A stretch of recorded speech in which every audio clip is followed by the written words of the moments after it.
दिया कुमारी ने बजट पेश किया है राजस्थान का। चौथी बार बजट की फाइल हाथ में लिए है। हालांकि 2024 में पहली बार उन्होंने लेखानुदान प्रस्तुत किया, बाद में अपडेट किया उसको, और फिर 25-26 का बजट और अब 26-27 का। बहुत सारा रिपीटेशन कई चीज़ों में है।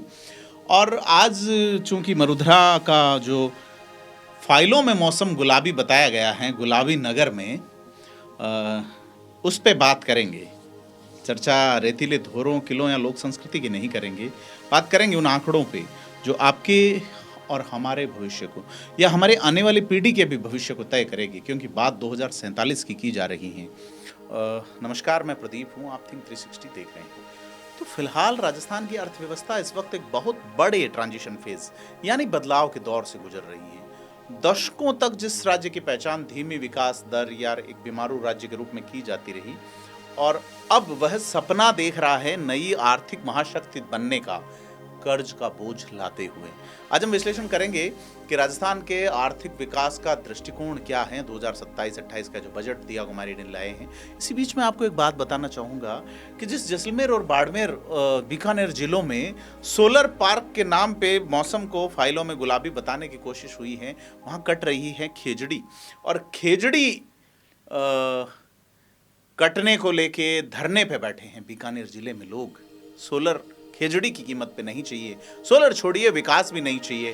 पूरे बजट में यह शब्द सर्च किया तो दो जगह आया है, एक खेजड़ी बांध जयपुर जिले के चाकसू में, और एक पीपला बांध जो खेजड़ी और पीपला का जिक्र है तो उसमें खेजड़ी शब्द आया, पेड़ का उल्लेख नहीं किया है।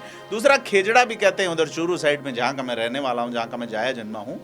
तो वहाँ झालावाड़ जिले में खेजड़ा गांव के पास परवन नदी पर एक उच्च स्तरीय पुल की खेजड़ी का कहीं कोई जिक्र नहीं किया दिया कुमारी ने।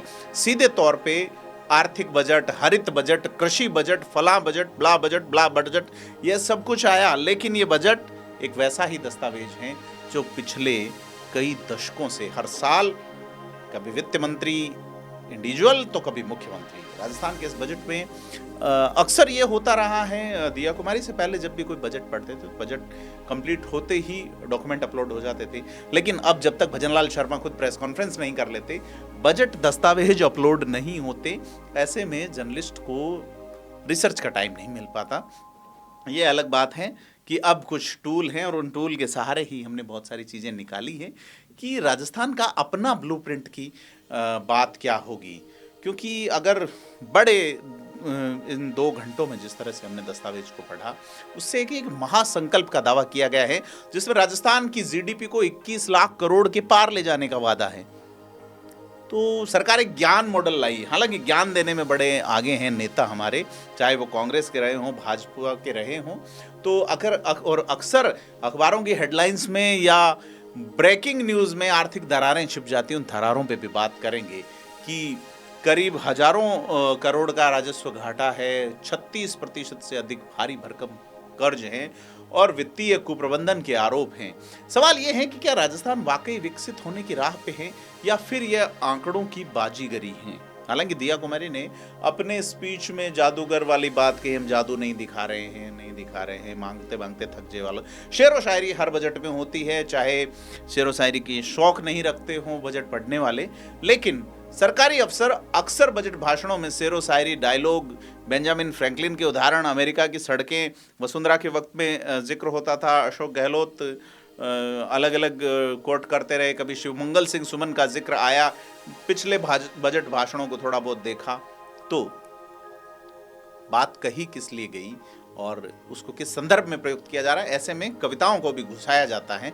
हालांकि साहित्य कल्याण और भाषा को लेके यहाँ के नेता ज़्यादा जागरूक नज़र नहीं आते कि आने वाले वक्त में भी कोई अच्छा साहित्य लिखे जिससे आने वाली पीढ़ियाँ उनसे प्रेरणा ले सके। तो इसका बजट में ज़रा खास चीज़ें नज़र नहीं आती।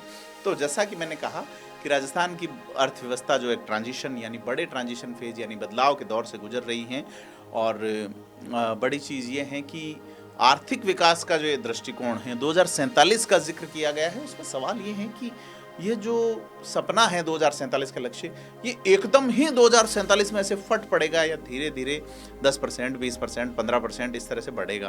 तो बड़ी चीज़ ये है कि राज्य की जीडीपी को 21 लाख करोड़ के पार ले जाने का जो वादा है, इसकी शुरुआत कैसे होगी कि भाई आप 15,000 करोड़ ले गए फिर 21 तक पहुंचे, तो ये क्या स्टेप बाय स्टेप है, इस पे बड़े सवाल हैं। तो एक अगर इसको इकोनॉमिक विश्लेषण के रूप में देखें तो सीधे तौर पे यह है कि सरकार ने यहाँ रणनीति जरूर बदली, ये बात कहनी पड़ेगी कि लोक लुभावनवाद की बातें होती थी, उसमें अब बड़ी संपत्ति सृजन पे बात की जा रही है। तो ये बड़ी चीज़ है कि 13,000 नजूल संपत्तियों का किया जाएगा। हालांकि स्कूलें 41,000 खंडर बताई गई थी, लेकिन उसमें से 2,100 पे या 3,000 पे ऐसे काम होने की बात है, तमाम चीज़ें हैं। तो कुल मिला के 21,52,100 करोड़ रुपए की अर्थव्यवस्था का आकार पहुंचने की बात है। तो वैसे कोई छोटा लक्ष्य नहीं है। और अगर यह पिछले सरकार के आखिरी साल से करें तो सीधे सीधे 41% की वृद्धि है। और इसको अगर ग्रोथ रेट को हासिल करने के लिए सरकार ने 16.7% की नॉमिनल ग्रोथ रेट का अनुमान लगाया है। और इकोनॉमिक्स के फॉर्मूले अक्सर जो हैं वो बताते हैं कि राजस्थान को लगातार डबल डिजिट ग्रोथ बनाए रखनी पड़ेगी, मतलब डबल ग्रोथ। तो क्या ये डबल ग्रोथ मतलब हर साल लगातार डबल, 1 का 2, 2 का 4, 4 का 8 हो जाएगा, ये संभव है? बड़ा सवाल है। लेकिन अक्सर ये है कि इसका असर जरूर आम आदमी की जेब पर दिखता है। तो प्रति व्यक्ति आय जो है वो 2023-24 में लगभग 1.67 लाख रुपए थी, 26-27 तक 2.25 लाख रुपए का अनुमान है। तो क्या वाकई आदमी की जेब में आ रहा है? बड़ा सवाल है। ये कहा जा रहा है औसत आय बढ़ रही है, इससे उसकी क्रय शक्ति और जीवन स्तर में सुधार हो रहा है। लेकिन आप जो ये विश्लेषण देख रहे हैं, आपकी जेब में पैसे आए, वो चाहे अशोक गहलोत का कार्यकाल रहा हो, वसुंधरा राजे का रहा हो, या अभी भजनलाल शर्मा का रहा हो। तो एक बड़ा दावा भजनलाल सरकार का इसमें यह भी रहा कि राजकोषीय कुप्रबंधन के दौर से बाहर निकल रहे हैं और एक स्ट्रक्चरल रिफॉर्म की ओर बढ़ रहे हैं। लेकिन ये किस पे टिका है, इसका जवाब ये दिया गया ज्ञान ढांचा, है ना। और एक अगर इसकी रिकॉर्डिंग की जाए तो ज्ञान मॉडल ही इसके सामाजिक आर्थिक दर्शन की बात कहता है। एकात्म मानववाद के प्रणेता को याद किया गया, उनकी आज पुण्यतिथि थी। तो ज्ञान में है गरीब, युवा, अन्नदाता और नारी, GYAN। ये तो बीजेपी की सरकारें अक्सर नाम को मैनेज करने में बड़ा गजब का फॉर्मूला लगाती हैं। जैसे जी राम जी को लेकर 10,000 करोड़ का टोटल मुझे लगता है पैसा आएगा, क्योंकि सरकार ने सिर्फ 4,000 करोड़ का प्रावधान किया है। तो 6,000 करोड़ यानी 60% के हिसाब से केंद्र देगा। नरेगा में कितना जॉब मिलेगा? 100 से 125 दिन किए गए हैं, लेकिन क्या 25% बजट बढ़ा है? बड़ा सवाल है, बढ़ा है या नहीं। तो बहुत सारी चीज़ें हैं कि जैसे ज्ञान योजना की बात करें, इनका ज्ञान मॉडल जो है उसमें गरीब की बात है कि गरीबी जो है वो सब्सिडी बांटने पे जोर नहीं बल्कि कमाने योग्य बनाने पर जोर देने की बात है। जिसमें लखपति दीदी योजना है, इसमें 16 लाख महिलाओं को जोड़े जाने की बात है। और रूरल इकोनॉमी में डिमांड पैदा करने की बात है। सोशल सिक्योरिटी पेंशन और हेल्थ बीमा के जरिए समाज के अंतिम पायदान पर खड़े व्यक्ति को एक सुरक्षा कवच की बात कही जा रही है। दूसरा स्तंभ इसका युवा है। तो कहा जा रहा है कि state testing agency, Rajasthan state testing agency गठित करेंगे कि साहब पेपर लीक की घटनाएं रुकेंगी, ऐतिहासिक सुधार, ये वो। लेकिन इस बजट में सरकारी नौकरियां नज़र नहीं आई। कहा जा रहा था 1.5 लाख नौकरियां आएंगी, लेकिन अंगुलियों पे गिन लो इतनी घोषणाएं की गई है, बाकी सब संविदाएं पे हैं। तो जब पेपर ही नहीं होंगे तो लीक क्या होगा? तो ये एक बड़ा कमर तोड़ने वाला काम है पेपर लीक माफियाओं का कि साहब हम पेपर ही नहीं करवाएंगे, हम नौकरियां ही नहीं देंगे आपको, तो आप लीक क्या करोगे? ये वैसे तंज है, नौकरियां बहुत कम हैं। बड़ा सवाल है कि शुरुआत के 2 साल जरूर वैकेंसीज निकली, और ये वही वैकेंसीज थी जो पहले घोषित की गई थी ज़्यादातर। तो हकीकत तो यही है, सर्टिफिकेट्स बांटे गए, लेकिन नई RS की भर्ती की बात थी, घोषणा नहीं है फिलहाल। तो कुल मिला के यूथ पे फोकस करने वाली इंडस्ट्री के लिए बात कही जा रही है कि मुख्यमंत्री युवा स्वरोजगार योजना आएगी, जिसमें 10 लाख तक का ब्याज मुक्त ऋण दिया जाएगा। तो कुल मिला के एक चीज़ अच्छी है कि फोकस सरकारी नौकरी पे नहीं बल्कि रोजगार सृजन पे है। और तीसरा स्तंभ जो है अन्नदाता, तो उसमें किसानों को लेके, चाहे वो ईआरसीपी राम जल सेतु लिंक प्रोजेक्ट की बात है जिसमें 17 जिलों की प्यास बुझाने और 4 लाख हेक्टेयर में सिंचाई देने वाली परियोजना राजस्थान के एग्रीकल्चर सिनेरियो को बदल सकती है। साथ ही सौर पंप की स्थापना और ये सारी चीज़ें अलग हैं। लेकिन नारी पे बात करें, जो चौथा ज्ञान का चौथा स्तंभ है नारी शक्ति, तो कुल मिला के ये है कि महिला कार्यबल की भागीदारी को 60% ऊपर ले जाना, ऐसी कोई मोटे मोटे तौर पे इसमें मुख्यमंत्री राजश्री योजना की बात है, हायर एजुकेशन है, और मल्टीप्लायर इफेक्ट लाने की कोशिश अगर बात की जाए तो इसमें बेसिक इंफ्रास्ट्रक्चर, क्योंकि सरकार अगर बेसिक इंफ्रास्ट्रक्चर पे 1 रुपया खर्च करती है तो इकोनॉमी कहती है कि 2.5 से 3 रुपए का इकोनॉमी में फायदा होता है। ऐसे में बड़ी चीज़ ये है कि 30,000 करोड़ रुपए से ज़्यादा पूंजीगत व्यय जो है वो प्रस्तावित करना, जिसमें अटल प्रगति पथ हैं, सीमेंट कंक्रीट की सड़कें, ये बड़ी चीज़ है। सीमेंट कंक्रीट की सड़कें आपके गांव में भी होगी। बेसिकली ये कमीशन बांटने और इससे ज़्यादा कुछ नज़र नहीं आता कि जो नए सरपंच बनेंगे उनका खर्चा चुनाव का निकल जाए, मोस्टली तो ये देखा जाता है। और एक बड़ी चीज़ जो है जिसकी तारीफ करनी बनती है कि नो ग्रीन फील्ड एक्सप्रेसवे आएंगे, जो लॉजिस्टिक के एरिया में राजस्थान को सेंटर में लाएंगे बिजनेस के। तो बड़ी चीज़ ये है कि कुछ छोटे प्रोजेक्ट की भी बात है कि कुछ हाई लेवल ब्रिज बन रहे हैं, कुछ बांधों का जीर्णोद्धार है। तो कुल मिला के कनेक्टिविटी और इस लोकल इकोनॉमी के लिए अच्छी चीज़ें हैं। और अगर एनर्जी की बात करें तो ग्रीन एनर्जी की बात है। एनर्जी कॉरिडोर भारत बन रहा है कि 19,000 मेगावाट की नई क्षमता वाले मेगा सोलर पार्क लगाए। तो बड़ी चीज़ ये है कि राजस्थान राइजिंग राजस्थान समिट में 35 लाख करोड़ के एमओयू में से 8 लाख करोड़ का धरातल पर उतरना एक बड़ी उपलब्धि है। राज सेतु फंड और प्लग एंड प्ले मॉडल उद्योगों के लिए रेड कारपेट बिछाने जैसी चीज़ें हैं। तो कुल मिला के भजनलाल सरकार का जो बजट है उसमें अगर जिम्मेदारी के तौर पे बात की जाए तो सिक्के का दूसरा पहलू भी है, और ये पहलू थोड़ा चिंताजनक है कि अगर हम इस बजट की फाइनेंशियल हेल्थ यानी वित्तीय सेहत पे बात करते हैं तो 3 बड़े लाल निशान लगते हैं। पहला है भारी राजस्व घाटा। आसान भाषा में कहें तो सरकार की रोजमर्रा की कमाई उसके खर्चों से अधिक है। आमदनी अठन्नी खर्चा रुपया। 2026-27 में सरकार को लगभग 24,313 करोड़ रुपए का राजस्व घाटा होगा। जब आप अपनी कमाई से ज़्यादा खर्च करते हैं तो आपको उधार लेना पड़ता है, और यही हमें दूसरे पॉइंट पे ले जाता है। जो पहला रेड पॉइंट बताया उसमें दूसरा रेड पॉइंट ये है राजकोषीय घाटा, फिस्कल डेफिसिट जो है वो है लगभग 79,500 करोड़ रुपए, जो राज्य की जीडीपी का एक बड़ा हिस्सा है। सरकार इसे एफआरबीएम एक्ट जो है उसकी सीमा में बता रही है, लेकिन दर्शाता है कि विकास के लिए हम कर्ज पे ही निर्भर हैं। और तीसरा और सबसे खतरनाक आंकड़ा है कर्ज का बोझ। राजस्थान पे कुल कर्ज और दायित्व बढ़ रहा है। ऐसे में 36% से भी अधिक यानी कुल अर्थव्यवस्था का 1/3 से भी ज़्यादा हिस्सा कर्ज के रूप में है। असर क्या होगा? असर ये है कि बजट का बहुत बड़ा जो विकास कार्यों में लगना था वो पुराने कर्ज का ब्याज चुकाने में जा रहा है। सरकार का ये कहना है कि पिछली सरकार के वित्तीय कुप्रबंधन का नतीजा है, और ये अकेले दिया कुमारी नहीं कह रहे हैं। अशोक गहलोत बजट पेश कर रहे थे, वो वसुंधरा राजे के लिए कह रही थी। वसुंधरा राजे जी जब पेश कर रही थी तो वो अशोक गहलोत के लिए कह रहे थे।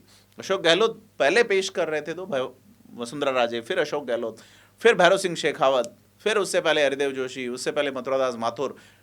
ये एक अंतहीन लंबी श्रृंखला है जो सीधा आपको एक कवच देता है जनता द्वारा सवाल उठाने में। लेकिन जनता को सवाल उठाने चाहिए,